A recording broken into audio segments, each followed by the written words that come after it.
అందరికీ నమస్కారం అండి. ఈరోజు నాకు చాలా పెద్ద ఇన్సిడెంట్ జరిగింది. నేను కూడా సైబర్ స్కామ్‌లో బాధితురాలయ్యాననమాట. 6th రోజు మార్నింగ్ 11:00కి నాకు చాలా క్లోజ్ రిలేటివ్ నుంచి మెసేజెస్ వచ్చాయి. ఇలా ఒక అమౌంట్ కావాలి, మా యూపీఐ పనిచేయట్లేదు, ఈ నెంబర్‌కి అమౌంట్ ట్రాన్స్ఫర్ చెయ్యి, చాలా ఎమర్జెన్సీ ఉంది అని వచ్చింది. ఆ ఎమర్జెన్సీ వర్డ్ ఒక్కటే నేను చాలా హైలైట్‌గా కనిపించింది. ఏదో చాలా అత్యవసరం వచ్చింది అని అనిపించి నేను ఇమీడియట్‌గా యూపీఐకి వెళ్ళి ఏదైతే నెంబర్ ఇచ్చారో దాన్ని చెక్ చేస్తే అనిల్ సునీల్ చౌదరి అని వచ్చిందనమాట. దాన్ని నేను మళ్ళీ వాట్సాప్‌లోకి వచ్చి ఇదేనా అని కన్ఫర్మేషన్ అడిగాను. ఎస్ అని పెట్టారు. వెంటనే సెకండ్ థాట్ తీసుకోకుండా నేను అమౌంట్ ట్రాన్స్ఫర్ చేశాక థ్యాంక్స్ అని పెట్టి ఇమీడియట్‌గా ఇంకా అమౌంట్ కావాలి డియర్ అని పెట్టారు. నాకు అప్పుడు చాలా సస్పిషియస్ అనిపించి నేను కాల్ చేశా. వాట్సాప్ కాల్ చేస్తే కట్ చేస్తున్నారు, నార్మల్ కాల్ చేస్తే అసలు కాలే కలవట్లేదు. అప్పటికే నాకు 75% కన్ఫర్మేషన్ వచ్చేసింది సంథింగ్ స్కామ్ జరిగింది అని. నేనేం చేశానంటే వెంటనే బ్యాంక్కి కాల్ చేస్తూ ట్రై చేస్తుంటే నా ఫోన్ నుంచి అసలు కాల్ కలవట్లేదనమాట. ఇమీడియట్గా నా కొలీగ్ ప్రీతి గారు ఫోన్ నుంచి బ్యాంక్కి కాల్ చేయడం జరిగింది. వాళ్ళు మొత్తం నా బ్యాంక్ అకౌంట్ని, కార్డ్స్ని అన్నిటినీ బ్లాక్ చేసేసారు.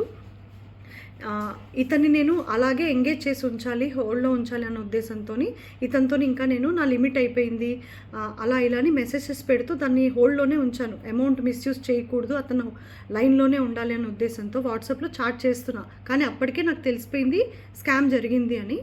వెంటనే తెలంగాణ సైబర్ క్రైమ్ వాళ్ళకి సంప్రదించడం జరిగింది. వాళ్ళు ప్రాసెస్ చేశారు. ఏదైతే అకౌంట్కి అతను ట్రాన్స్ఫర్ చేయించుకున్నారో ఆ అకౌంట్ని ఫ్రీజ్ చేయడం జరిగింది. ఇదంతా కూడా జస్ట్ 4 minutesలో జరిగిన సంఘటననండి. అంటే వెంటనే నేను రియాక్ట్ అయ్యాను.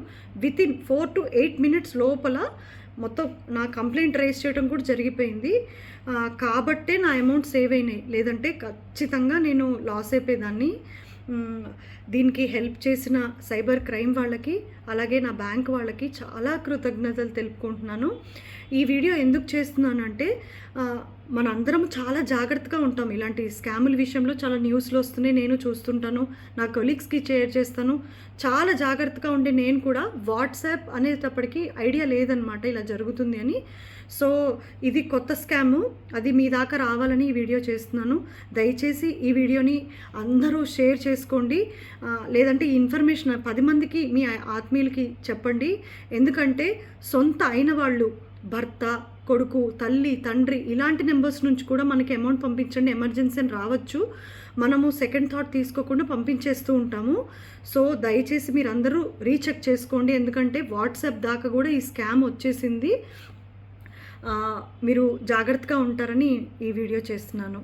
థ్యాంక్స్ అండి.